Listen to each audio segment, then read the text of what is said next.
होते हैं।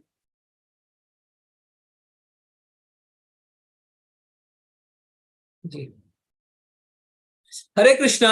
तो डेली 8 PM हिंदी क्लास में आपका फिर से स्वागत है।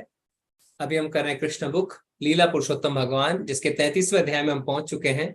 इसका नाम है रास नृत्य का वर्णन।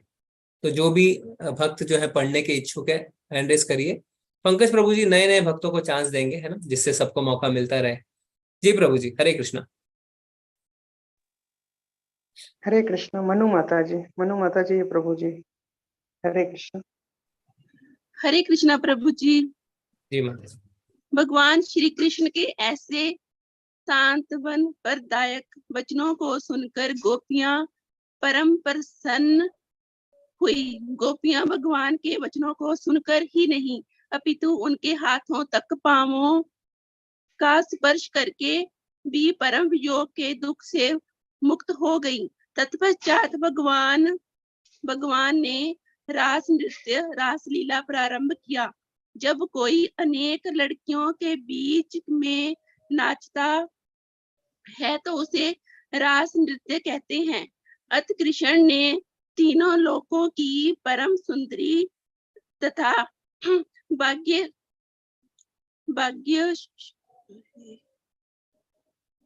प्रभु जी भाग्यशालिनी भाग्यशाली लड़कियों के मध्य से नाचना प्रारंभ किया। कृष्ण के प्रति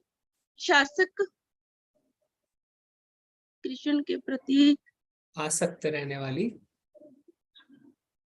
रहने वाली वृंदावन की गोपियां कृष्ण के साथ हाथ से हाथ मिलाकर नाचने लगी। जी। तो हाँ, तो यहाँ पे प्रभा जी क्या लिख रहे हैं कि वो उनके हाथ और पांव का स्पर्श करके भी परम वियोग के दुख से मुक्त हो गई। तो अभी कुछ दिन पहले एक सीनियर डिवोटी बता रहे थे कि राधा रमन जी, है ना, वृंदावन में कौन कौन गया है? राधा रमन जी वृंदावन किसने दर्शन किए? हाँ, हमने भी करे हुए दर्शन। जी, तो राधा रमन जी जो है वो शालिग्राम से, है ना, खुद ही उत्पन्न हुए थे, खुद ही प्रकट हुए थे। तो इस पे शोध भी हो चुका है। बाहर से विशेषज्ञ आके पूरी अच्छी तरीके से शोध कर चुके हैं कि कोई भी उसमें छेनी हथौड़े की, है ना, कोई भी निशान नहीं मिलती है।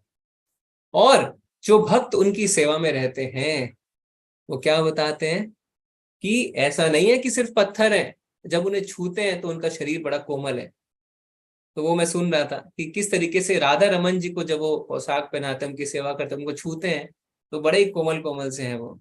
तो यहाँ पे वही लिखा है कि गोपियों ने भी भगवान के हाथ पैरों को स्पर्श किया। जी माता जी, कंटिन्यू करिए। मनु माता जी। हरे कृष्ण। मनु माता जी। ठीक है, वो नहीं कर पा रहे हैं अनम्यूट। प्रभु जी किसी और को चांस दीजिए। रश्मि माता जी। हरे कृष्णा। रश्मि माता जी। हरे कृष्ण प्रभु जी। जी माता जी, हरे कृष्णा। कृष्ण के रास नृत्य की तुलना बाल डांस या सोसाइटी डांस जैसे किसी संसारी नृत्य से कभी नहीं की जा सकती। रास नृत्य नितांत आध्यात्मिक क्रिया है। इस तथ्य की स्थापना के लिए परम योगी कृष्ण ने अपने आप को अनेक रूपों में विस्तारित किया और वे प्रत्येक गोपी के पास खड़े हो गए। जी, तो अभी सब जानते होंगे ना, केरला स्टोरी के बारे में सब सुन रहे होंगे। तो बहुत ही एक सुंदर वीडियो आया है, किसी वैष्णव ने बनाया है और क्या बताया है कि जिसमें हम कहते हैं भगवान ने तो रास लीला करी, है ना, इत्यादि। तो वहां पे क्या बताते हैं, सेम बात जो प्रभुपाद जी यहाँ पे कह रहे हैं कि भगवान ने अपना करोड़ों गोपियों के बीच विस्तार किया। तो ये कोई बॉल डांस या सोसाइटी डांस की तरह नहीं है। हमें इसे बिल्कुल भी भौतिक धरातल पे नहीं सोचना चाहिए। भगवान ने अपना विस्तार किया, हर एक गोपी के साथ भगवान थे, अब करोड़ों गोपियां थी। तो ये आध्यात्मिक स्तर पे था। जी माता जी।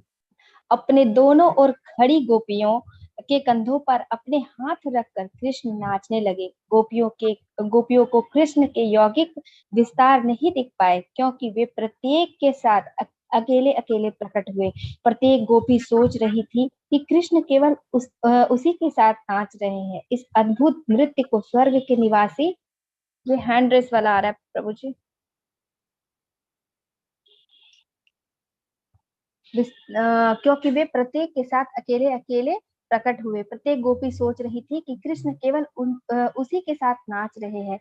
इस अद्भुत नृत्य को स्वर्ग के निवासी अपने अपने विमानों में उड़कर देखने लगे, क्योंकि वे गोपियों के साथ कृष्ण के नृत्य को देखने के लिए उत्सुक थे। गंधर्व तथा प्रभु जी फोटो आ रहा है इधर, हाँ, किन्नर गाने लगे और अपनी अपनी पत्नियों समेत सारे गंधर्व नृत्य मंडली पर पुष्प वर्षा करने लगे। गोपियों तथा कृष्ण के नाचने से उनके नुपुरों, आभूषणों तथा कंगनों से रुंझुन की मधुर संगीत रूपी आवाज उत्पन्न हो रही थी। कृष्ण ऐसे प्रतीत हो रहे थे मानो रत्न जटित स्वर्णिम आहार के मध्य कोई नीलमणि सुशोभित हो। कृष्ण तथा गोपियों के नृत्य के समय उनके अद्वितीय शारीरिक अंग दिखाई पड़ रहे थे। उनके पांवों की गति, उनका एक दूसरे पर हाथ रखना, उनकी भौहों के मटकन, उनकी मुस्कान, गोपियों के उरोजों, वस्त्रों, कुंडलों, कपोलों तथा फूल से गूथे केसों की गति के जब वे है ना,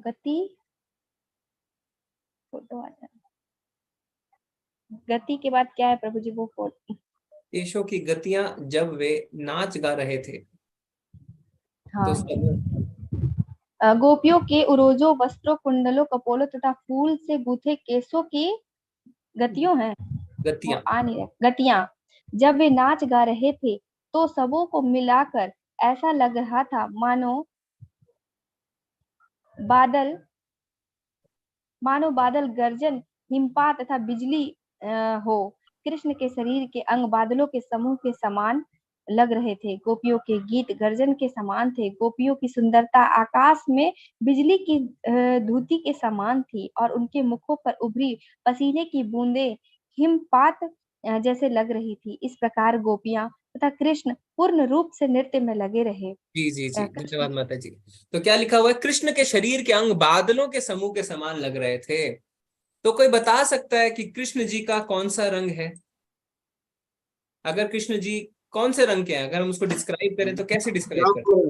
हरे रंग, sky blue, sky blue, sky blue, sky blue, ताम्रवर्ण, हरा रंग, अरे हरा, श्याम, काले घने मेघों के समान। किसने कहा काले घने? कौन कह रहा है? पूनम त्यागी। हाँ, पानी से भरे बादल, पानी से भरे बादल जिस रंग के होते हैं उस रंग के भगवान श्री कृष्ण है। ठीक है, हाँ। तो भगवान का अगर हमें रंग डिस्क्राइब करना है तो हम कहते हैं पानी से भरे बादलों का जो रंग होता है वही भगवान का रंग है। तो यहाँ पे प्रभुपाद जी लिख रहे हैं क्या? कृष्ण के शरीर के अंग बादलों के समूह के समान लग रहे थे। तो वैसे भी लग रहे थे और साथ ही साथ जो उनका रंग था वो भी बादलों, पानी से भरे बादलों के समान था। हरा रंग नहीं था कृष्ण का। ठीक है जी प्रभु जी, अभी किसी और को चांस दीजिए। हरे कृष्ण तारा माता जी, हरे कृष्ण तारा माता जी। हाँ, हरे कृष्णा प्रभु जी। जी माता जी पढ़िए। बिजली की धुती के समान थी और उनके मुखा पर भूपरी। कहाँ से प्रभु जी इधर बदल रहा है? हाँ, यहाँ पे कृष्ण, हाँ, कृष्ण के समागम से अधिक आनंद प्राप्त करने की इच्छा से गोपियों की ग्रीवा ये लालिमा से युक्त हो गई। उन्हें संतुष्ट करने के लिए कृष्ण उनके गाने के साथ साथ ताल देने लगे। वस्तुतः सारा संसार कृष्ण के गायन से ओतप्रोत है, किंतु विभिन्न जीव उसे भिन्न भिन्न रूपों से सहारते हैं। इसकी पुष्टि भगवत गीता में हुई है। ये यथा मां प्रपद्यन्ते तांस्तैव भजाम्यहम्। कृष्ण नाच रहे थे तथा प्रत्येक जीवात्मा भी नाच रहे थे। जीवात्मा भी नाच रहा है, किंतु आध्यात्मिक तथा भौतिक जगत के वृत्तियों में अंतर होता है। इसे श्री चैतन्य चरितामृत के लेखक ने व्यक्त किया है और कहा है कि कृष्ण नर्तकाचार्य है और प्रत्येक व्यक्ति उनका सेवक है। प्रत्येक व्यक्ति कृष्ण के नृत्य का अनुकरण करने का प्रयास कर रहा है। जो लोग कृष्ण भावना भावित कृष्ण भावना भावित है वे कृष्ण के नृत्य का ठीक से अनुसरण कर पाते हैं। वे स्वतंत्र रूप से नाचने का प्रयत्न नहीं करते, किंतु जो भौतिक संसार में है वे भगवान के रूप में नाचते हुए कृष्ण का अनुकरण करने का प्रयास करते हैं। जी जी। तो यहाँ पे क्या लिखा हुआ है कि श्री चैतन्य चरितामृत में कृष्णदास कविराज गोस्वामी बताते हैं कि हम भगवान से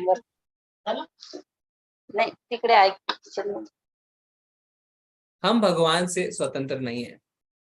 तो अगर हम भगवान हमें नचाते हम नाचते हैं, इसका अर्थ ये क्या है? इसका अर्थ है कि हम भगवान के शाश्वत दास हैं।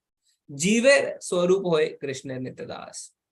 पर जब हम स्वतंत्र रूप से भोग करने की कोशिश करते हैं, हम सोचते हैं हम ही हम हैं, बाकी सब पानी कम है, ऐसा कहते हैं, तो क्या होता है? तब हमारे दुख शुरू हो जाते हैं, क्योंकि हम भोगने के लिए नहीं बने। भगवान कहते हैं भोक्ता राम यज्ञ तपसा, मैं हूं परम भोक्ता। हम भोक्ता नहीं, हम सेवक हैं। पर जब हम भगवान को का अनुकरण करने लगते हैं ना, यानी हम उनको कॉपी पेस्ट करने लगते हैं, वहीं पे हमारी दिक्कतें शुरू हो जाती हैं। ठीक है जी माता जी, कंटिन्यू करिए।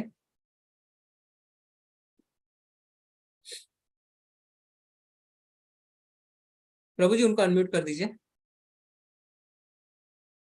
यस प्रभु। माता जी पढ़िए। तारी माता जी ओके छोड़िए, कोई बात नहीं, वो अभी अपने भौतिक जीवन में व्यस्त हो गए हैं। किसी और को दीजिए प्रभु जी चांस। हरे कृष्ण अनुराग प्रभु। हरे कृष्ण अनुराग प्रभु। हरे कृष्णा प्रभु जी। हरे कृष्ण प्रभु जी पढ़िए। जो लोग कृष्ण भावना भावित हैं वे कृष्ण के नृत्य का ठीक से अनुसरण कर पाते हैं। वे स्वतंत्र रूप से नाचने का प्रयत्न नहीं करते, किंतु जो भौतिक संसार में हैं वे भगवान के रूप में नाचते हुए कृष्ण का अनुकरण करने का प्रयास करते हैं। सारे जीव कृष्ण की माया के निर्देश से नाच रहे हैं और यह सोचते हैं कि वे कृष्ण के तुल्य हैं, किंतु यह सही नहीं है। कृष्ण भावनामृत में यह भ्रम नहीं होता, क्योंकि कृष्ण भावना भावित व्यक्ति जानता है कि कृष्ण परम स्वामी है और हर व्यक्ति उनका दास है। मनुष्य को कृष्ण का अनुकरण करने या श्री भगवान के तुल्य बनने के लिए नहीं, अपितु कृष्ण को प्रसन्न करने के लिए नाचना होता है। गोपियां कृष्ण को प्रसन्न करना चाहती थीं, अतः ज्यों ही कृष्ण नाचने लगे, कृष्ण गाने लगे, तो सारी गोपियां दोहराकर उन्हें प्रोत्साहित करते हुए बोली, बहुत अच्छा, बहुत अच्छा। कभी कभी वे कृष्ण की प्रसन्नता के लिए स्वयं गाती और कृष्ण उनकी प्रशंसा करते। जी, तो यहाँ पे क्या लिखा हो? मनुष्य को कृष्ण का अनुकरण करने या श्री भगवान के तुल्य बनने के लिए नहीं, अपितु कृष्ण को प्रसन्न करने के लिए नाचना चाहिए। तो वास्तव में क्या है? हमारा स्वभाव, जैसा हमने कहा, भगवान की सेवा है। तो भक्ति रस अमृत सिंधु में श्रील रूप गोस्वामी क्या कहते हैं? ऋषिकेन ऋषिकेश सेवनम भक्ति उच्यते। भक्ति उच्यते यानी भक्ति का अर्थ है ऋषिकेन ऋषिकेश सेवनम, यानी ऋषिकेश हम कहते हैं भगवान श्री कृष्ण को। ऋषिकेश का अर्थ होता है इंद्रियों के स्वामी। तो हमारी जितनी इंद्रियां हैं, सबकी जितनी इंद्रियां हैं, सबके स्वामी है भगवान, इसलिए उनका नाम है ऋषिकेश। ऋषिकेन ऋषिकेश सेवनम का अर्थ है अपनी इंद्रियों से इंद्रियों के स्वामी की सेवा करो। भक्ति रुच्यते, इसी का नाम भक्ति है। तो अगर भक्ति की डेफिनेशन हमें चाहिए तो वो है अपने इंद्रियों से इंद्रियों की स्वामी की सेवा करो। ऋषिकेन ऋषिकेश सेवनम। तो कैसे करें?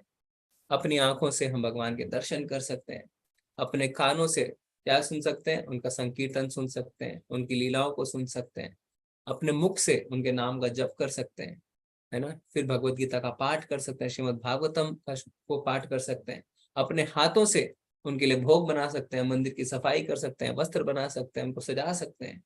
ठीक है, इस तरीके से अपने इंद्रियों से हमें भगवान की सेवा करनी है। और जब हम ऐसा करेंगे हमारी इंद्रियां भी वश में आ जाएंगी, और साथ ही साथ हम अपने कॉन्स्टिट्यूशनल पोजीशन, जो हमारी संवैधानिक स्थिति है, उसमें हम स्थित हो जाएंगे। हर व्यक्ति चाहता है कि हम अपनी संवैधानिक स्थिति में स्थित हो जाए, नहीं तो हमारे जीवन में शांति नहीं रहती। अगर जीवन में शांति चाहिए तो हमें अपनी संवैधानिक स्थिति में आना पड़ेगा। और हमारी संवैधानिक स्थिति क्या है? जीवे स्वरूप होए कृष्ण नित्यदास। जीव का वास्तविक स्वरूप, नेचुरल पोजीशन है भगवान की सेवा करना। और इसको समझना कोई बहुत डिफिकल्ट नहीं है ना। हम जब भी किसी की सेवा करते हैं हमें एक खुशी की अनुभूति होती है कि नहीं होती है? क्यों? क्योंकि हमारा स्वभाव है सेवा करना।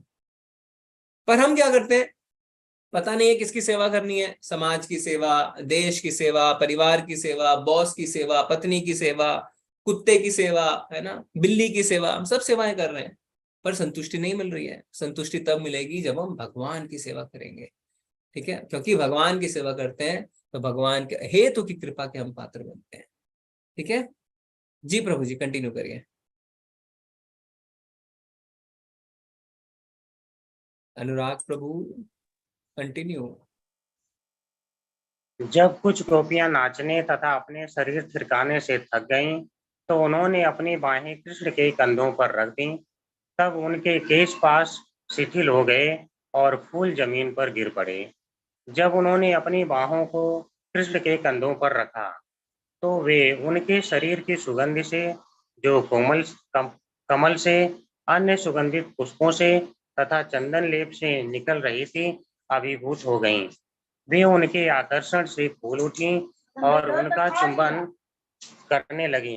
कुछ गोपियों ने कृष्ण के कपोलों से अपने कपोल सटा दिए और कृष्ण उन्हें अपने मुख की चबाई सुपारी देने लगे, जिसे उन्होंने चुंबन लेकर अत्यंत हर्ष के साथ ग्रहण किया।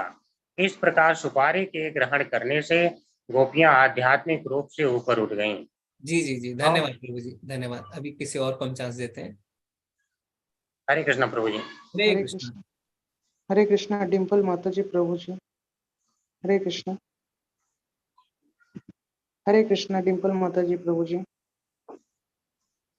शिवानी माता हरे जी। कृष्ण प्रभु जी।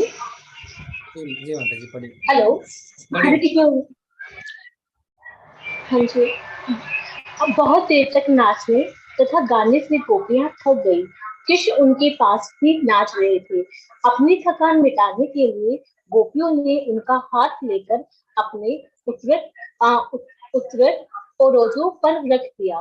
कृष्ण का हाथ तथा गोपियों के ओरोज शाश्वत रूप से शुभ है। अंत जब दोनों मिल गए तो वे आध्यात्मिक रूप से बहुत ऊपर उठ गए। गोपियों ने लक्ष्मीपति कृष्ण के साथ इनका आनंद लूटा कि वे यह भूल गई कि संसार में उनके कोई अन्य पति भी है और कृष्ण के साथ नाचने गाने तथा उनकी भुजाओं द्वारा अंकुलित होकर वह स्वस्थ भूल गई। श्रीमद् भागवतम में कृष्ण के साथ रास नृत्य करती गोपियों के सौंदर्य का वर्णन इस प्रकार मिलता है। उनके दोनों कानों के ऊपर कमल के फूल थे और उनके मुख चंदन लेप में सुसज्जित थे। वे तिलक लगाई थी और उनकी सिमट प्रभु जी थोड़ा सा ऊपर कर दीजिए जी। सीमित मुखों पर पसीने की बूंदें थी। उनकी कंगनों से और पैरों से निर्पुरों की ढपनी आ रही थी। उनकी केश में फूल कृष्ण के चरण कमलों पर गिर रहे थे और वह अत्यंत संतुष्ट थे। जी, तो यहाँ पे जैसा कि ब्रह्मा जी माता जी, तो यहाँ पे लिखा गया कि उनके दोनों कानों के ऊपर कमल के फूल थे। हमने देखा है कि बार बार किसी फूल की अगर चर्चा होती है भगवान के लिए तो वो कमल के फूल होते हैं ना, चरण कमल पे भगवान ने कमल का फूल हाथ में धारण कर रखा है, भगवान के कानों पे कमल का फूल है, भगवान के शरीर से कमल के फूल की सुगंध आ रही है। तो पहले भी हमने चर्चा करी है, कोई बता सकते हैं कमल के फूल को इतना महत्व क्यों दिया गया? हरे कृष्णा प्रभु जी, क्योंकि भगवान ने प्रभु कृष्ण कमल के फूल की स्वयं रचना की थी। बनाया है। हरे कृष्णा प्रभु जी। क्योंकि आपने बताया हुआ है। भगवान के नाभि से कमल फूल ही निकला। हरे कृष्ण प्रभु जी। हरे कृष्णा प्रभु जी क्योंकि कमल का जो फूल है वो ब्रह्मा जी की सृष्टि में नहीं आता। वेरी गुड, वेरी नाइस, बिल्कुल सही आप सब बताएं। तो हमने पहले भी इस बात को की चर्चा करी थी क्या, कि कमल का फूल एक ऐसा फूल है जिसकी रचना भगवान ने खुद करी। क्यों? क्योंकि जब भगवान की नाभि से कमल लाल निकलता है, उस कमल के फूल पे ब्रह्मा जी की उत्पत्ति होती है। तो ब्रह्मा जी बाद में आए, कमल का फूल पहले आया। तो कमल के फूल की रचना किसने करी? भगवान ने स्वयं करी। इसीलिए कमल का फूल इतना महत्वपूर्ण है।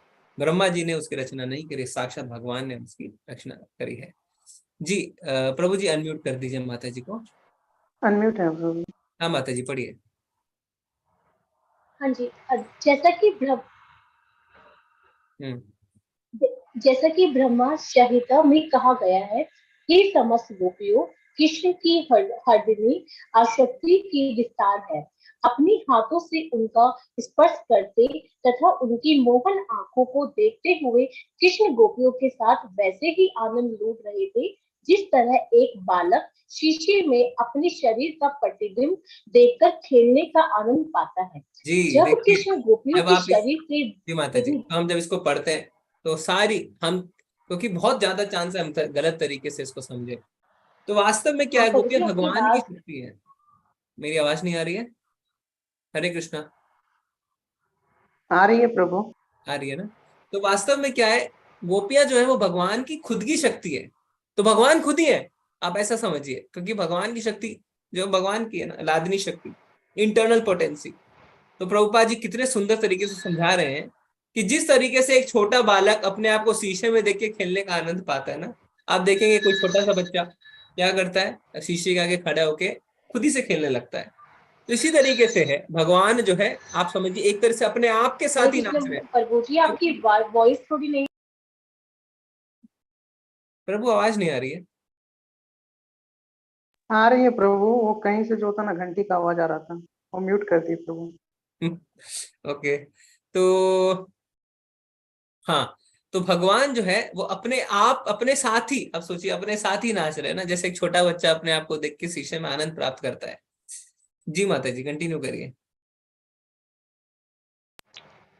जब कृष्ण गोपियों के शरीर के विभिन्न अंगों को स्पर्श करते तो गोपियां अत्यधिक शक्ति से परिपूरित हो उठती। वे आध्यात्मिक चाहकर शक्ति। भी अत्यात्मिक शरीर शक्ति की परिपूरित हो उठती। वे चाहकर भी अपने वस्त्रों को संभाल ना पाती। उनके केश तथा वस्त्र बिखर गए और उनके आभूषण ढीले पड़ गए क्योंकि कृष्ण के संग के कारण वे अपने आप को भूल गए। जी माता जी धन्यवाद धन्यवाद। अभी आगे कोई और हरे पढ़ सकते हैं? हरे कृष्णा। हरे कृष्णा और मिला माता जी। हरे कृष्णा और मिला माता जी। जी माता जी। हरे कृष्णा प्रभु जी। श्री प्रभुपाद की जय। प्रभुपाद जी द्वारा जब श्री कृष्ण रास नृत्य में गोपियों के संग का आनंद ले रहे थे तो देवता तथा उनकी पत्नियां अत्यंत विस्मित होकर आकाश में एकत्र होने लगे। चंद्रमा भी एक प्रकार से काम मोहित होकर नृत्य देखने लगे और आश्चर्य से चकित रह गए। गोपियों ने देवी कात्यायनी से प्रार्थना की कि उन्हें कृष्ण पति के रूप में प्राप्त हो। अब कृष्ण स्वयं को गोपियों की संख्या में अनुरूप विस्तारित करके तथा पति रूप में उनका भोग करने की इच्छा की पूर्ति कर रहे थे। श्री शुक्रदेव स्वामी ने कहा कि कृष्ण आत्मनिर्भर है, अर्थात वे आत्मा राम हैं। उन्हें अपनी तुष्टि के लिए किसी की भी आवश्यकता नहीं रहती। चूंकि गोपियों ने उन्हें पति रूप में चाहा, इसलिए वे उनकी इच्छा पूर्ति कर रहे थे।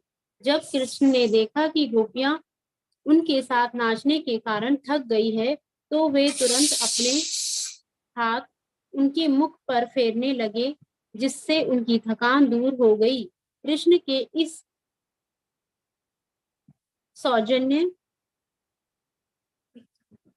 सौजन्य का बदला चुकाने के लिए वे प्रेम पूर्वक उनकी ओर देखने लगी। वे कृष्ण के शुभ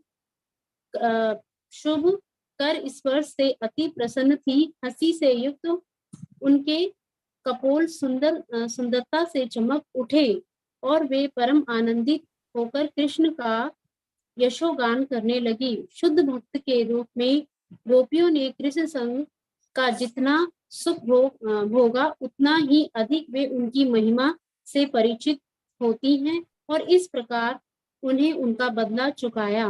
वे कृष्ण की दिव्य लीलाओं का यशोगान करके उन्हें प्रसन्न करना चाहती थी। कृष्ण भगवान है स्वामियों के भी स्वामी और गोपियां अपने ऊपर असामान्य कृपा प्रदर्शन के लिए उनकी पूजा करना चाह रही थी।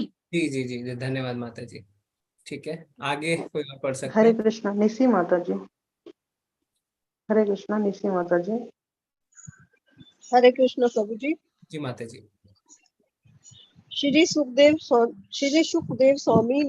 श्री नहीं, सुखदेव गोस्वामी।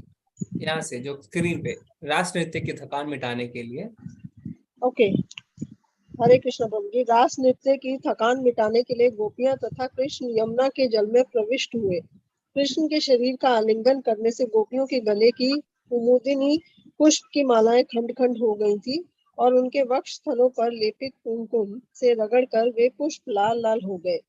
भौरे इन फूलों से मधु प्राप्त करने के लिए मंडरा रहे थे।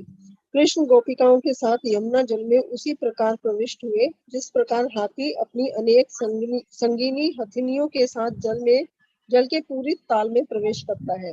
जल में क्रीड़ा करते और एक दूसरे के संग का आनंद लूटते तथा रास नृत्य के श्रम को दूर करते हुए गोपियां तथा कृष्ण दोनों ही अपने अपने वास्तविक स्वरूप को भूल गए। गोपियां कृष्ण के शरीर पर पानी उलीचने लगी और लगातार हंसती रही। कृष्ण इसका सुख लूट रहे थे। जब कृष्ण इस तरह की हंसी तथा जल उलीचे जाने से हर्षित हो रहे थे तो देवता उन पर स्वर्ग से पुष्पों की वर्षा करने लगे। इस तरह देवताओं ने परम भोक्ता कृष्ण के अद्वितीय रास नृत्य की तथा यमुना जल में गोपियों के साथ उनकी लीला की प्रशंसा की। तत्पश्चात भगवान कृष्ण तथा गोपियां जल से बाहर आए और यमुना तट पर टहलने लगे, जहाँ पर उत्तम मंद पवन बह रहा था और अपने साथ जल तथा स्थल में उगे विविध पुष्पों की सुगंधी लिए था। यमुना तट पर घूमते हुए कृष्ण ने विविध प्रकार की कविताएं सुनाई। इस प्रकार शरद की शीतल चांदनी में कृष्ण ने गोपियों के संग आनंद लूटा। शरद ऋतु में काम वासना विशेष रूप से तेज हो जाती है, किंतु कृष्ण तथा गोपियों के साहचर्य की विचित्रता यह थी कि काम वासना का कहीं नाम न था। जैसा कि भागवत में सुखदेव गोस्वामी ने स्पष्ट कहा है, अवरुद्ध सौरता अर्थात कामोत्तेजना पूर्णतः वश में थी। गोपियों के साथ कृष्ण के नृत्य तथा इस भौतिक जगत में सामान्य नृत्य के मध्य अंतर है। रास नृत्य तथा कृष्ण और गोपियों के कार्यकलापों के विषय में और आगे की भ्रांतियों को स्पष्ट करने के लिए श्रीमद् भागवत के श्रोता महाराज परीक्षित ने सुखदेव गोस्वामी से कहा, कृष्ण का आविर्भाव इस धरा पर धर्म की स्थापना तथा अधर्म की प्रमुखता को दमन करने के लिए हुआ था, किंतु कृष्ण तथा गोपियों के आचरण से भौतिक जगत में अधर्म को प्रोत्साहन मिल सकता है। मुझे यही आश्चर्य लग हो रहा है कि वे अर्धरात्रि में अन्यों की पत्नियों के साथ ऐसा सुखोपभोग करने का कार्य करते रहे। महाराज परीक्षित के इस कथन को सुखदेव गोस्वामी ने अत्यधिक सराहा। इसका उत्तर उन मायावादी निर्विशेषवादियों के ग्रहित कार्यों की संभावना व्यक्त करता है जो अपने आप को कृष्ण मानकर तरुण बालाओं तथा स्त्रियों के संग सुखोपभोग करते रहते हैं। जी धन्यवाद माता जी। तो यहाँ पे बहुत ही सुंदर प्रश्न पूछा है परीक्षित महाराज ने, क्योंकि अगर आपको याद हो कि ये जो हम पढ़ रहे हैं ये श्रीमद् भागवतम के 10वें स्कंद का सार है और श्रीमद् भागवतम जो है वो सुखदेव गोस्वामी परीक्षित महाराज को सुना रहे हैं, क्योंकि परीक्षित महाराज को 7 दिनों बाद मृत्यु होने वाली है ना, उनको श्राप मिला था। तो परीक्षित महाराज कहते हैं क्या कि भगवान खुद कहते हैं, परित्रणाय साधुनाम विनाशाय च दुष्कृताम धर्म संस्थापनार्थाय संभवामि युगे युगे, कि मैं यहाँ पे क्या कर रहा हूँ, भक्तों का उद्धार करने के लिए, दुष्टों का संहार करने के लिए, धर्म की पुनः स्थापना करने के लिए आया हूं। तो परीक्षित महाराज प्रश्न पूछते हैं कि हे मुनिवर, भगवान श्री कृष्ण के रास लीला को हम कलयुग के जो वासी हैं हम नहीं समझ पाएंगे, क्योंकि हम शुद्ध प्रेम को जानते ही नहीं है, हमने सिर्फ काम ही देखा है। हम जिसे लव कहते हैं असल में वो लव नहीं है, वो लस्ट है। शुद्ध प्रेम जो है वो लस्ट के ऊपर होता है। क्योंकि हमने लव देखा ही नहीं है, हमने शुद्ध प्रेम देखा ही नहीं है, तो हम लस्ट के ऊपर सोच ही नहीं पाते। तो उन्होंने कहा कि इस तरीके से तो हो सकता है कलयुग के जो वासी हैं वो गलत तरीके से इन चीजों को लेंगे, और साथ ही साथ जो निर्विशेषवादी हैं, जो मायावादी हैं, वो क्या कर सकते हैं, वो इसका मिसयूज कर सकते हैं, है ना, मिसयूज कर सकते हैं और खुद को कृष्ण मानकर तरुण बालाओं तथा स्त्रियों के संग सुखोभोग करते रहते हैं। तो इसका क्या उत्तर मिलेगा हम आगे देखते हैं। जी प्रभु जी, आप किसी और को मौका दे सकते हैं। शिवानी माता जी, हरे कृष्णा। हरे कृष्णा शिवानी माता जी। हरे कृष्णा कशिश माता जी। सभी को राधे कृष्णा। हरे कृष्ण माता जी। मूलभूत वैदिक आदेश किसी व्यक्ति को अपनी पत्नी के अतिरिक्त अन्य किसी स्त्री के साथ रमन करने की अनुमति प्रदान नहीं करते। कृष्ण द्वारा गोपियों की सराहना स्पष्ट रूप से इन सिद्धांतों का अतिक्रमण लगती थी। महाराज परीक्षित ने सुखदेव गोस्वामी जी से सारी स्थिति समझ ली थी। फिर भी रास नृत्य में कृष्ण तथा गोपियों की दिव्य प्रकृति को और अधिक स्पष्ट करने के लिए उन्हें आश्चर्य व्यक्त किया। प्राकृत सहजियों द्वारा स्त्रियों का नियंत्रित संसर्ग रोकने के लिए यह अत्यंत महत्वपूर्ण है। हाँ, तो प्राकृत सहजिया क्या होते हैं, आप देखेंगे वृंदावन में जाएंगे ना, सहजिया वो होते हैं जो किसी गुरु के निर्देशन को ना मानकर अपनी ही भक्ति का मार्ग खोल लेते हैं। और सहजिया क्या करते हैं, वो कल्पना करते हैं कि हम भगवान के पार्षद हैं, और वो सोचते हैं कि कल्पना मात्र से वो भगवान के पार्षद बन गए। तो श्री रूप गोस्वामी कहते हैं कि ये भक्ति के मार्ग में बाधक है। आप देखेंगे पुरुष भी क्या करते हैं, गोपी ड्रेस पहन लेते हैं, लिपस्टिक लगाते हैं, स्त्रियों जैसा आचरण करते हैं और कहते हैं हम गोपियां हैं। वृंदावन में आपको ऐसे बहुत मिल जाएंगे। इन्हें सहजिया कहते हैं। और सहजिया जो होते हैं वास्तव में वो कल्पना में रहते हैं, वो भगवान की कोई सेवा में उनको कोई इंटरेस्ट नहीं है, बस वो अपने आप को गोपी मान लेते हैं, गोपी ड्रेस पहन लेते हैं। तो इनसे हमें बच के रहना चाहिए। और साथ ही साथ अपनी भक्ति में भी हमारा माइंड हमारे साथ ट्रिक खेल सकता है ना। हम आलस्य में आ सकते हैं, सुबह ना उठ के कुछ ना करके अपने हिसाब से भक्ति कर सकते हैं। अरे नहीं, भगवान से तुम्हारा संपर्क है, आज हम नहीं खाएंगे, भगवान को भी नहीं खिलाएंगे, आज भगवान से मेरी बात हो गई है ना, कुछ नहीं करना है, भगवान खुश है। ये जो तरीके हैं ये सहजियापंथी है, इनसे हमें बचना चाहिए। क्योंकि आचार्य कहते हैं कि हमें वैधि भक्ति करनी है। वैधि भक्ति मतलब विधि विधानों का हमें पालन करना है ना, और दृढ़ता के साथ पालन करना है। जब हम विधि विधानों का दृढ़ता से पालन करेंगे तब धीरे धीरे रागानुगा भक्ति आएगी। रागानुगा भक्ति का अर्थ होता है भगवान के प्रति आसक्ति उत्पन्न होगी। इतना आसान नहीं है, सहजियापंथी से हमें बचना है। जी माता जी, कंटिन्यू। महाराज परीक्षित ने अपने कथन में कई महत्वपूर्ण शब्दों का प्रयोग किया है जिनके स्पष्टीकरण की आवश्यकता है। पहला शब्द है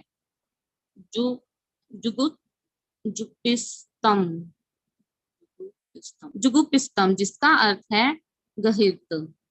महाराज परीक्षित का पहला संदेह इस प्रकार था, भगवान कृष्ण श्री भगवान हैं जिन्होंने धर्म स्थापना के लिए अवतार लिया था, तो फिर अर्धरात्रि में पराई स्त्रियों के साथ मिलकर वह नृत्य, आलिंगन तथा चुंबन का आनंद क्यों लूटते थे। वैदिक आदेशों के अनुसार इसकी अनुमति नहीं है।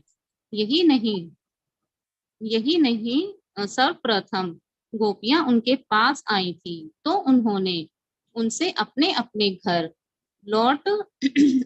घर लौट जाने का उपदेश दिया था। वेदों के अनुसार पराई स्त्रियों का तरुण बालाओं को बुलाकर उनके साथ नृत्य का आनंद लूटना निश्चय ही गर्हित है। तो फिर कृष्ण ने ऐसा क्यों किया। दूसरा शब्द है अपात काम। कुछ लोग इसका अर्थ यह ले सकते हैं कि तरुणियों के बीच कृष्ण अत्यंत कामुक थे, किंतु परीक्षित महाराज ने कहा कि ऐसा संभव नहीं हो सकता। वह कभी कामुक नहीं हो सकते। सर्वप्रथम वह भौतिक गणना के अनुसार केवल 8 वर्ष के थे और इस आयु में कोई भी बालक कामुक नहीं हो सकता। अपात काम का अर्थ है कि भगवान स्वयं में संतुष्ट हैं। यदि वह कामुक हों तो भी उन्हें अपनी कामुच्छाओं की तुष्टि के लिए किसी अन्य व्यक्ति की सहायता की आवश्यकता नहीं रहती। दूसरी बात यह है कि स्वयं कामुक ना होते हुए भी कृष्ण गोपियों की कामुच्छाओं से प्रेरित होंगे। किंतु महाराज परीक्षित ने फिर एक अन्य शब्द का प्रयोग किया, यह है यदुपति, जिसका अर्थ है कि वह यदुवंश के सर्वाधिक सम्माननीय व्यक्ति हैं। यदुवंशी राजा अत्यंत पवित्र माने जाते थे और उनके वंशज भी वैसे ही थे। उस परिवार में जन्म लेकर भला कृष्ण किस प्रकार गोपियों द्वारा प्रेरित हुए होंगे। अतः यह निष्कर्ष निकाला कि कृष्ण के लिए कोई भी ग्रहित काम कर पाना संभव ना था, किंतु महाराज परीक्षित को संदेह था कि कृष्ण ने ऐसा क्यों किया, उनका वास्तविक प्रयोजन क्या था। सुखदेव गोस्वामी को जी माता जी धन्यवाद। अभी हम किसी और को चांस देते हैं। जी जी जी जी जी धन्यवाद। हरे कृष्णा रेशमा माता जी। हरे कृष्ण प्रभु जी। हरे कृष्ण। सुखदेव गोस्वामी को संबोधित करते हुए महाराज परीक्षित ने जिस अन्य शब्द का प्रयोग किया वह था सुव्रत, जिसका अर्थ है पुण्य कर्म करने का व्रत लेना। सुखदेव गोस्वामी एक शिक्षित ब्रह्मचारी थे, अतः विषय भोग में उनका रत होना संभव न था। ब्रह्मचारी के लिए यह नितांत वर्जित है, तो सुखदेव गोस्वामी जैसे ब्रह्मचारी के विषय में क्या कहना। किंतु जिन परिस्थितियों में रास नृत्य हुआ था वे अत्यंत संदेहास्पद थी। अतः महाराज परीक्षित ने स्पष्टीकरण के लिए सुखदेव गोस्वामी से पूछा। सुखदेव गोस्वामी ने तुरंत उत्तर दिया कि परम नियंता द्वारा धार्मिक सिद्धांतों का अतिक्रमण उनकी महान शक्ति को प्रमाणित करता है। उदाहरण का अग्नि किसी भी गर्भित वस्तु को जला सकती है, यह अग्नि की श्रेष्ठता का प्रकट्य है। इसी प्रकार सूर्य मूत्र या मल से जल का शोषण कर सकता है, किंतु सूर्य कलुषित नहीं होता, अपितु धूप के प्रभाव से प्रदूषित तथा प्रदूषित स्थान संदूषण रहित हो जाता है। कोई चाहे तो यह भी तर्क कर सकता है कि चूंकि कृष्ण सर्वोच्च प्रमाण है, अतः उनके कर्मों का पालन करना चाहिए। इस तर्क के उत्तर में सुखदेव गोस्वामी ने स्पष्ट कहा है कि ईश्वर अर्थात परम नियंता कभी कभी अपने ही आदेशों का अतिक्रमण कर सकते हैं, किंतु यह केवल स्वयं नियामक के लिए संभव है, उसके अनुयायी के लिए नहीं। नियंता द्वारा किए गए असामान्य तथा असाधारण कार्यों का कभी भी अनुकरण नहीं किया जा सकता। सुखदेव गोस्वामी ने आगाह किया है कि जो बद्ध जीव अपने वश में नहीं है, उन्हें नियंता के असामान्य कार्यों को अनुकरण को सोचना भी नहीं चाहिए। एक मायावादी चिंतक झूठे ही अपने को ईश्वर या कृष्ण होने का दावा कर सकता है, किंतु वह वास्तव में कृष्ण की भांति कार्य संपन्न नहीं कर सकता। वह अपने अनुयायियों को झूठे ही रास नृत्य की नकल करने के लिए मना सकता है, किंतु वह गोवर्धन पर्वत को नहीं उठा सकता। भूतकाल में हमें मायावादी पाखंडियों के अनेक अनुभव प्राप्त हैं, जहां उन्होंने कृष्ण बनकर रासलीला का भोग करने के उद्देश्य से अपने अनुयायियों को धोखा दिया है। कई बार तो सरकार ने उनकी तलाश ली, उन्हें बंदी बनाया और दंड भी दिया। उड़ीसा में ठाकुर भक्ति विनोद ने एक तथा कथित कृष्ण के अवतार को दंडित किया, जो तरुणियों के साथ रासलीला रचाने की नकल करता था। उसके तथा कथित अवतार के विरुद्ध अनेक शिकायतें थी। उस समय भक्ति विनोद ठाकुर जिलाधीश थे और सरकार ने उन्हें इस भीड़ का दंडित करने के लिए नियुक्त किया था। उन्होंने उसे कठोर दंड दिया। रासलीला का अनुकरण कोई नहीं कर सकता। सुखदेव गोस्वामी तो यहाँ तक आगाह करते हैं कि कोई भी इसका अनुकरण करने का विचार तक न करे।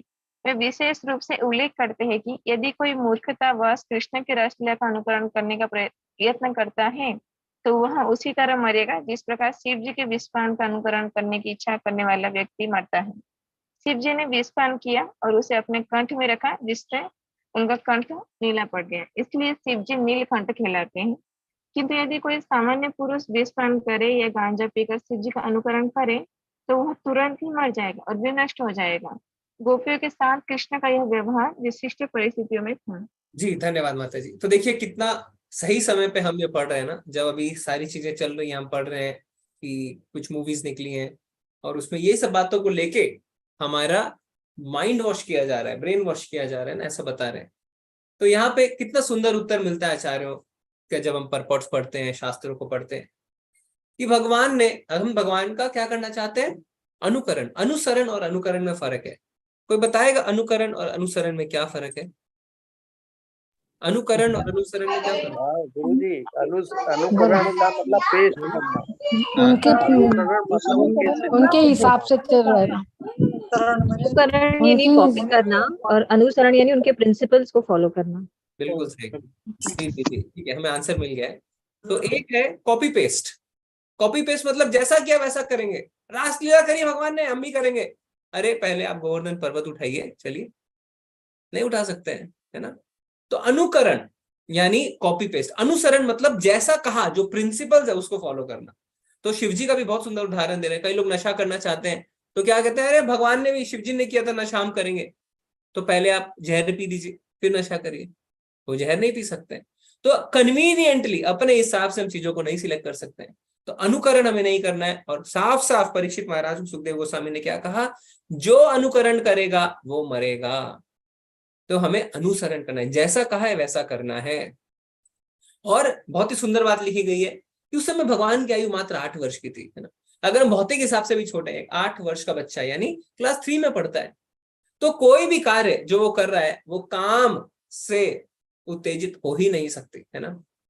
तो हमें भी इस चीज को समझना है कि हम इस चीज को काम से ना जोड़ें, ठीक है जी। प्रभु जी और किसी को मौका देंगे। ओके प्रभु। हम्म, पूनम माता जी। हरे कृष्णा पूनम माता जी। हरे कृष्णा प्रभु जी, सदगत मानना तात्पर्य श्री प्रभुपाद जी के द्वारा। अधिकांश गोपियां अपने पूर्व जन्म में महान ऋषि थी, जो वेदों के अध्ययन में पटु थे। और जब भगवान कृष्ण भगवान रामचंद्र के रूप में अवतरित हुए थे तो वे उनके साथ सुखभोग करना चाहती थी। भगवान रामचंद्र ने उन्हें वरदान दिया था कि जब वे कृष्ण रूप में अवतार लेंगे तो उनकी इच्छाएं पूर्ण होगी। अतः भगवान कृष्ण के अवतार का सुखभोग करने की गोपिकाओं की इच्छा अत्यंत दीर्घकाल से बनी हुई थी। अतः कृष्ण को अपना पति बनाने के लिए वे देवी कात्यायनी के पास गई थी। ऐसे अन्य अनेक उदाहरण हैं जो कृष्ण की परम सत्ता को प्रमाणित करते हैं और यह प्रदर्शित करते हैं कि वे भौतिक जगत के विधि विधानों से बंधे हुए नहीं हैं। विशिष्ट परिस्थितियों में अपने भक्तों पर कृपा करने के लिए वे इच्छानुसार कार्य करते हैं, किंतु वे ही ऐसा कर सकते हैं क्योंकि वे परम नियता हैं। सामान्य लोगों को चाहिए कि कृष्ण द्वारा भगवत गीता के दिए उपदेशों का पालन करें और रासलीला द्वारा कभी भी कृष्ण का अनुकरण करने की कल्पना तक ना करें। तो भगवान के जो कर्म है वो दिव्य होता है। जन्म कर्म च मे दिव्यम, भगवान के जो कर्म है वो दिव्य है, वो हमारी तरह नहीं है ना। हम कई बार सोचते हैं कि भगवान भी अपने कर्मों में फंस गए, देखो ऐसा नहीं होता है। भगवान के सारे कर्म दिव्य हैं और भगवान अपनी इच्छा से कार्य करते हैं। भगवान प्रकृति के 3 गुणों द्वारा बाध्य नहीं है। मैया दक्षिण प्रकृति की, भगवान क्या करते हैं, प्रकृति पे अध्यक्षता जताते हैं। भगवान की अध्यक्षता में ही प्रकृति कार्य करती है, पर हम 3 गुणों से बंधे हैं, तो हमें उनका अनुकरण बिल्कुल भी नहीं करना चाहिए। जी माता जी। कृष्ण द्वारा गोवर्धन पर्वत का उठाया जाना, पूतना जैसी राक्षसी का वध करना तथा अन्य घटनाएं स्पष्ट रूप से उनके अलौकिक कार्य हैं। इसी प्रकार रासलीला भी असामान्य कार्य है जिसका अनुकरण सामान्य व्यक्ति नहीं कर सकता। अर्जुन जैसे अपनी प्रीति में लगे हुए सामान्य व्यक्ति को चाहिए कि वह कृष्ण को प्रसन्न करने के लिए अपना कर्तव्य करे, यही उसके सामर्थ्य की बात है।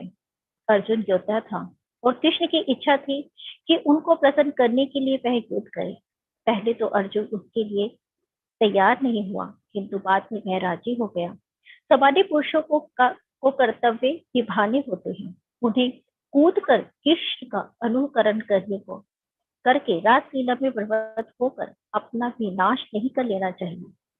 मनुष्य को यह निश्चित रूप से जान लेना चाहिए कि गोपियों के वरदान स्वरूप कृष्ण ने जो कुछ भी किया है उस पे उनका कोई निजी स्वार्थ नहीं था। जी, मनुष्य को ये जान लेना चाहिए कि गोपियों के वरदान स्वरूप कृष्ण ने जो भी किया उसमें उनका निजी स्वार्थ नहीं था।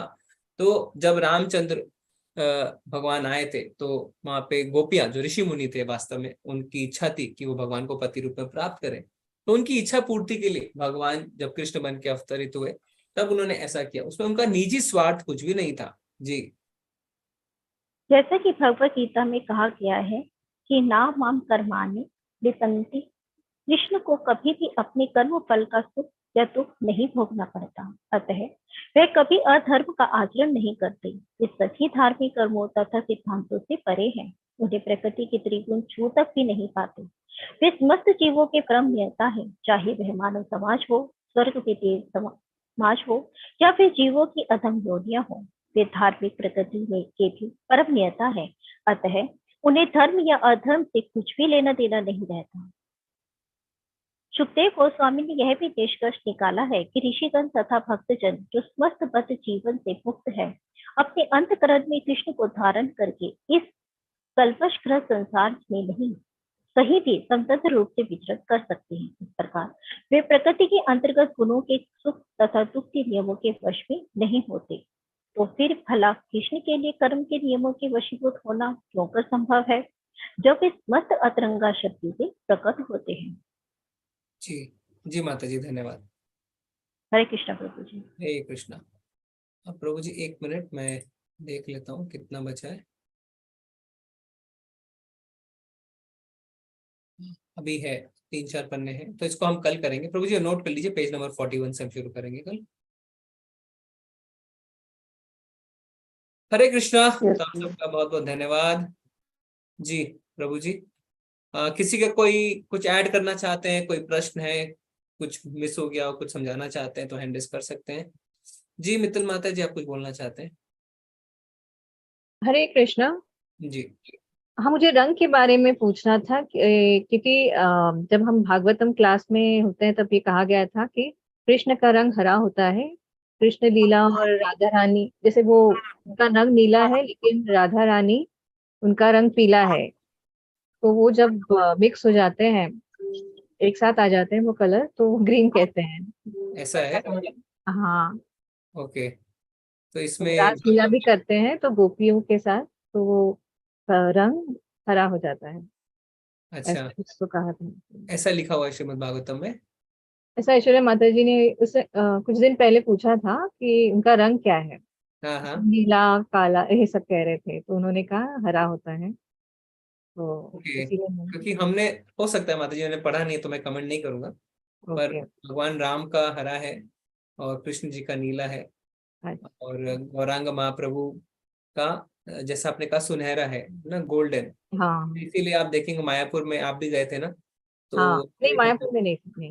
मायापुर नहीं गए थे, तो मायापुर में क्या है कि एक बहुत ही सुंदर मूर्ति है जिसमें तीनों अवतार, गौरांग महाप्रभु, चैतन्य महाप्रभु ने अपना जब प्रकट किया अपने आप को, तो 6 हाथ थे, 2 नीले, 2 हरे और 2 सुनहरे।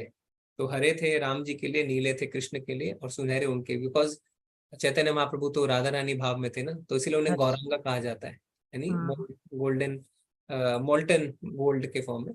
पर हाँ, वो अभी ब्लू और गोल्डन मिलके ग्रीन बनता है, ये मैंने नहीं पढ़ा है, तो माता जी ने बताया, ऐश्वर्या माता जी ने, तो जरूर उन्होंने ठीक बताया, तो मैं पढ़ सकता हूँ इसको आगे चल के। जी धन्यवाद। धन्यवाद धन्यवाद। ओके, और किसी का कुछ ऐड करना है किसी को? पूनम माता जी, आपका पहले से हैंड रेज है, आप कुछ बताना चाहते हैं? जी प्रभु जी, मेरा प्रश्न है, एक तो स्टार्टिंग में एक तो आया था ना, कृष्ण आत्मा राम है, तो आत्मा राम का थोड़ा सा डिफाइन। आत्मा राम मतलब कि खुद ही, आप उनको किसी की आवश्यकता नहीं है।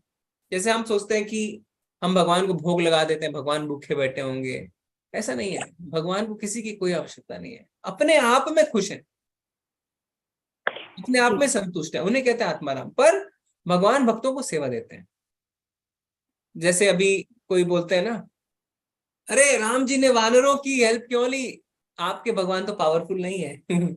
मैं एक वीडियो भेजूंगा, नमस्ते प्रभु ने भी शेयर किया उस वीडियो को, 8 PM में हम भेज देंगे।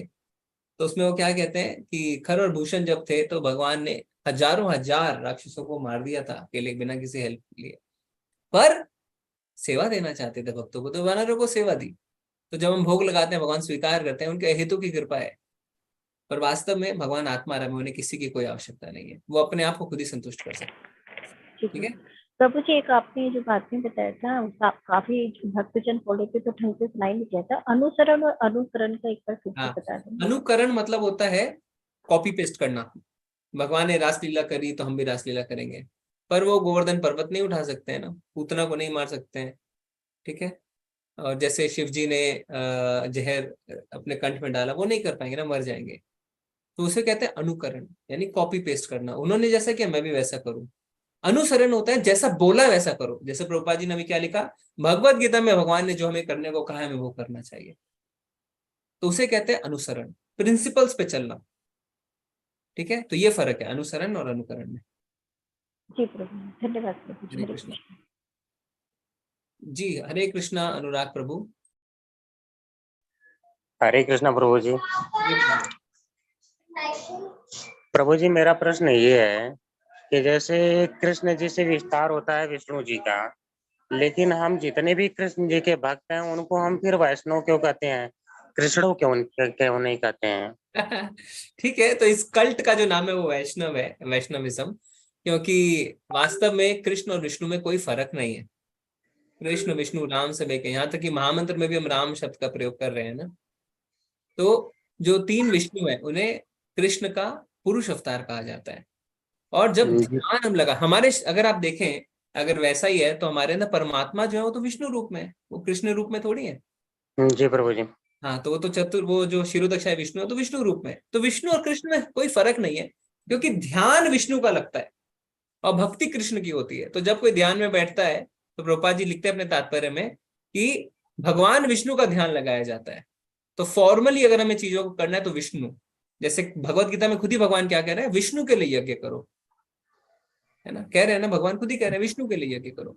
तो विष्णु और कृष्ण में कोई फर्क नहीं है। एक है ऑफिस में टाई लगा के सूट बूट लगा के सारे मिनिस्टर्स पहुंच जाते हैं, सारे देवी देवता पहुंचते हैं, क्या करें हम, और एक है घर में आनंद ले रहे हैं मजे से, है ना, मक्खन चुरा रहे हैं, ग्वाल बालों के साथ घूम रहे हैं, गाय को चराने लेके गए हैं, जैसे घर में मजे कर रहे हैं, तो वो है कृष्ण। ठीक है, प्रभु जी जैसे उन्होंने कहा विष्णु जी के लिए यज्ञ करो, हाँ। तो लेकिन बाद में जब कहा कि जब पूर्ण समर्पण की बात आई तो उन्होंने कहा फिर मुझे पूर्ण समर्पण करो, यानी कृष्ण को करो। दोनों में फर्क नहीं है। आपको अगर अपने माइंड से पहले आप वो निकालिए कि दोनों में फर्क है, कृष्ण और विष्णु एक ही है, तब आपको कंफ्यूजन नहीं रहेगा। ठीक है, तो फिर सबसे बड़े वैष्णव कौन है फिर? नहीं, तो उसमें हम कहते हैं वैष्णव नाम यथा शंभु, सबसे बड़े भक्त में शिवजी जो है वो वैष्णव है, क्योंकि वो हाँ यथा ना वैष्णव नाम यथा शंभु, भगवान सबसे बड़े वैष्णव है। तो प्रभु जी जब वो वैष्णव है तो वैष्णव को तो ये शमशान का और ये सब लगाना नहीं रहता है बहुत, तो वो क्यों लगाते हैं फिर? वो वैराग्य की निशानी है उनके।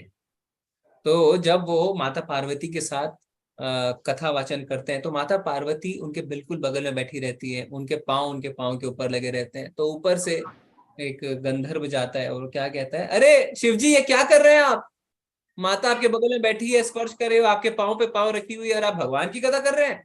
पर भगवान जो है शिवजी क्या है, वैरागी है, उन्हें कोई मतलब नहीं है, वो भगवान के भक्त है, वो खुश रहते हैं, हंसते हैं। पर माता को क्रोध आता है, माता उन्हें श्राप दे देती है।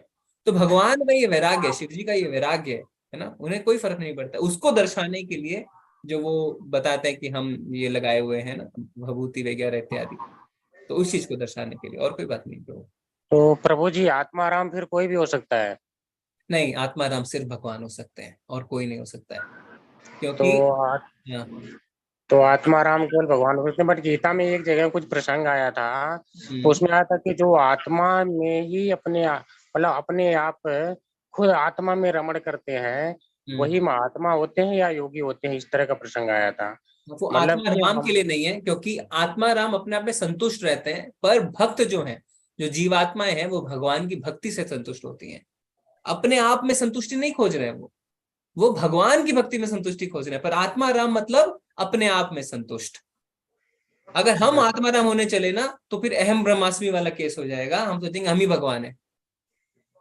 अच्छा, हमारा जो स्वरूप है वो है भगवान की सेवा। तो हमारी खुशी जो सच्चिदानंद स्वरूप हमारा है, वो स्वरूप वो है भगवान की सेवा से प्राप्त होने वाला, अपने आप में नहीं। पर भगवान जो है वो अपने आप में ही खुश है, अपने आप में ही संतुष्ट है। ठीक है प्रभु जी। हरे कृष्णा। प्रभु जी। मणिमाला माता जी, मणिमाला माता जी। हरे कृष्णा प्रभु जी। जी माता जी।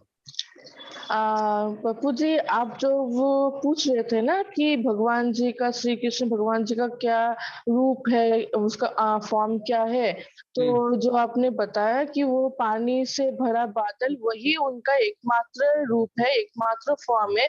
और जो वो माता जी बोल रहे थे कि वो हरा, फिर और भी बहुत काइंड ऑफ कलर्स बोल रहे थे, वो उनका फॉर्म नहीं है। पानी से भरा बादल जो रंग होता है वही उनका रियल आइडेंटिटी है। श्याम सुंदर फॉर्म विथ टू हैंड्स, वही उनका रियल आइडेंटिटी है। क्योंकि मैंने भगवत क्लास किया था, भगवत गीता का क्लास किया था और श्रीमद् भगवतम का क्लास किया था, तो हम हमारे माता जी थी श्यामा भल्ला माता जी, तो उन्होंने हम लोग को हरदम यही हम लोग को समझाया है कि भगवान जी का कलर वही है, एकमात्र वही कलर है। तो नहीं मैं माता ये जी, सबको नहीं आप तो ठीक कह रहे हैं, पर क्या है, माता जी ने क्या समझाया कि भगवान का कलर जो है डार्क ब्लू है, फिर वो साथ में गोल्डन से जब मिल जाता है, यानी राधा रानी का कलर से, तो वो ग्रीन हो जाता है। तो कुछ आया होगा संसार, अपने मन से तो कोई नहीं बोल रहा है। और ऐश्वर्या माता जी सीनियर डिवोटी हैं, हम पढ़ेंगे उसको। पहले मैं ऐश्वर्या माता जी से पूछूंगा कहाँ पढ़ा है, फिर हम पढ़ेंगे हाँ उसको। अभी हम कंक्लूजन नहीं निकालेंगे क्या सही क्या गलत, क्योंकि कहीं पढ़ा है तभी तो बताया है। तो हम पहले पढ़ हाँ लेते हैं, फिर हम बात करते हैं, है ना। हाँ एकदम सही तो सही है, पढ़ते हैं, सही हम है। उसको पढ़ते हैं, अगले क्लास में हाँ अगर होगा तो हम उसको डिस्कशन भी करेंगे, ठीक है। एकदम प्रभु जी, ओके, धन्यवाद हरे प्रभु जी, हरे हरे कृष्णा, हरे हरे कृष्णा। हरे कृष्ण। रेखा माता जी, हरे कृष्णा। हरे कृष्ण प्रभु जी। जी जी। प्रभु जी ये पूछना था, भक्ति शास्त्री का ग्रुप कब स्टार्ट होगा, नया बैच? नया बैच तो स्टार्ट होने में माता जी थोड़ा टाइम लगेगा। अभी डेटा कलेक्शन चल रहा है, जो जो 16 माला कर रहे हैं काफी समय से। तो अगर जी आप कर रहे हैं, जी प्रभु जी। कितना टाइम से कर रहे हैं माता जी? पूरा 1 साल हो गया प्रभु जी। हरी बोल हरी बोल। तो जो भी 1 साल या 6 महीने से 16 माला कर रहे हैं, उससे ज्यादा से, और भक्ति शास्त्री करना चाहते हैं, पंकज प्रभु को आप अपना मोबाइल नंबर और नाम दीजिए, ठीक है। उनको मैसेज करिए। पंकज प्रभु का नंबर आपको ग्रुप में मिल जाएगा, व्हाट्सएप ग्रुप में। जी प्रभु। पंकज प्रभु, आप एक तो लिस्ट बना लीजिए, फिर हम माता जी को दे देंगे, जानवी माता जी को, जब बैच शुरू का उनको ऐड करने के लिए, जी ठीक है। प्रभु जी लेवल 3 के साथ साथ कर सकते हैं क्या? लेवल 3 करने की फिर आवश्यकता नहीं रह जाएगी, लेवल 5 में पहुंच जाएंगे तो, पर कर सकते हैं अगर आपके पास समय है तो। प्रभु जी लेवल 3 हमारा चल रहा है। हाँ, चलाते रहिए, कोई दिक्कत नहीं है। उपनिषद तो खत्म हो गया। हाँ हाँ, कोई बात नहीं है, क्योंकि भक्ति शास्त्री में सब कुछ होगा। जैसे मेरा लेवल 2 था, तो 12वें जी अध्याय तक हमने देखा कि सारे लोग ही पहुंच गए भक्ति शास्त्री में, तो हमने बंद कर दिया फिर वो लेवल 2। और जिनको थोड़ा सा करने की इच्छा थी तो दूसरे बैच में क्लब कर दिया। तो डबल डुप्लीकेसी अवॉइड कर सकते हैं, पर अगर इच्छा है तो करते रहिए, कोई बात नहीं है। तो प्रभु जी करने में तो कुछ ना कुछ तो समझ में ही आता है ना। हाँ हाँ, बिल्कुल बिल्कुल बिल्कुल।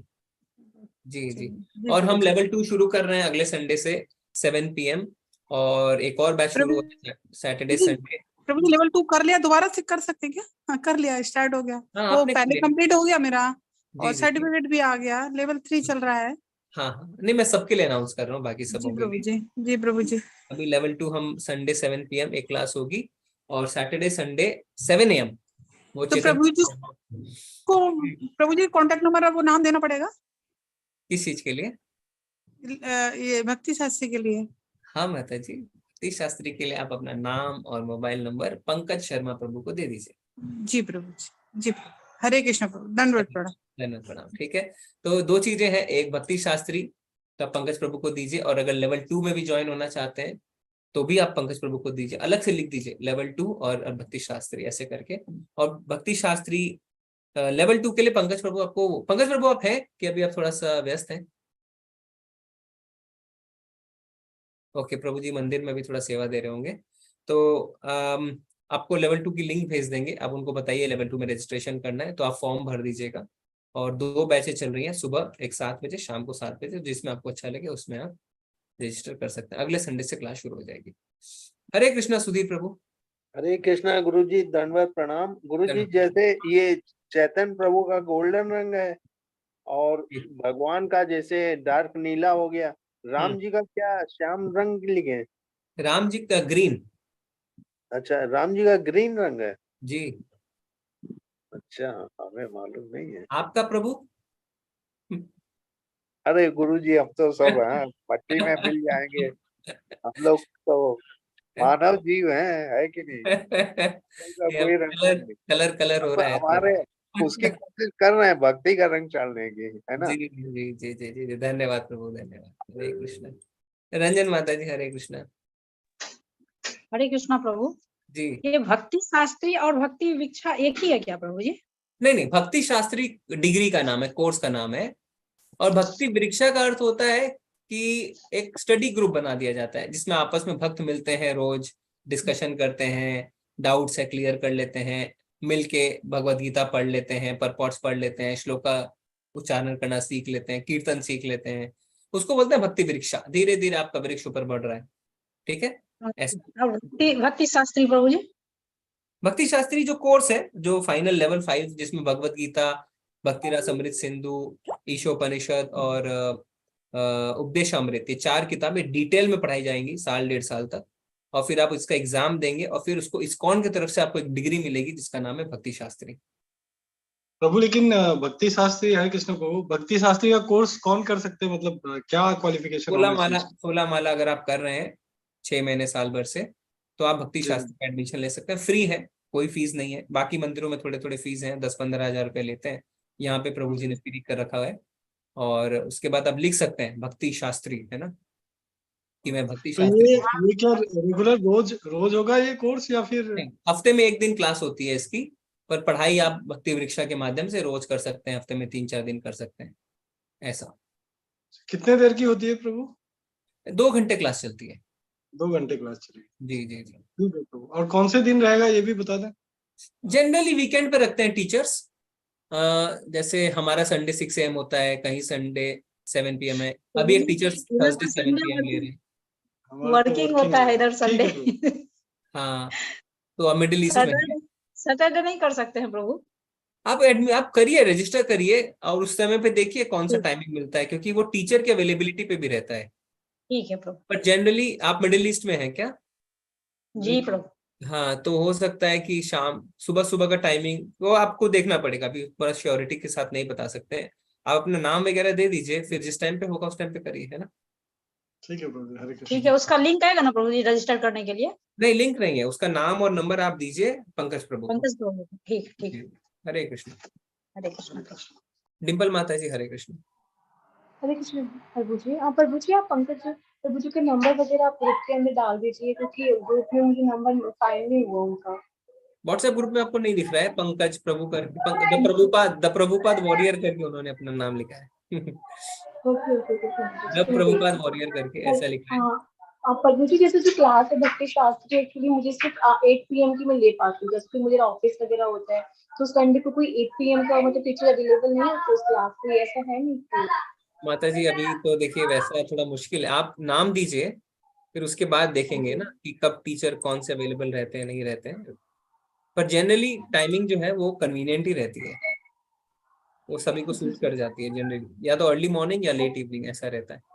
प्रभु जी जैसे थोड़ी मेरी हिंदी थोड़ी कमजोर है, तो मैंने अभी लेवल 3 कर रही हूँ, लेकिन मुझे इतना अभी मतलब समझ में थोड़ा धीरे धीरे आ रहा है, तो मैं क्या उसमें मतलब पार्टिसिपेट कर सकती हूँ जो लेवल आप बता रहे हो भक्ति शास्त्र? हाँ, आराम से करिए, 1.5 साल का कोर्स है, हफ्ते में 1 ही क्लास होती है, तो धीरे धीरे करिए। सभी का हिंदी वीक रहता है जनरली, क्योंकि इंग्लिश में सबने एजुकेशन ली है, तो धीरे धीरे ठीक हो जाता है माता जी, कोई बात नहीं है उसमें।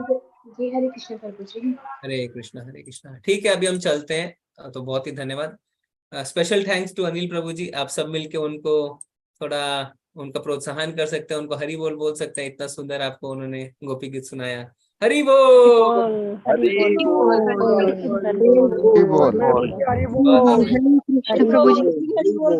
हरि बोल, हरि बोल। धन्यवाद सभी का। वांछा कल्पतरुभ्यश्च कृपा सिंधुभ्येव च पतितानां पावनेभ्यो वैष्णवेभ्यो नमो नमः। अनंत कोटि वैष्णव वृंद की जय, श्रील प्रभुपाद की जय। हरे कृष्णा, सभी को धन्यवाद, प्रणाम। हरे कृष्णा, हरे कृष्णा।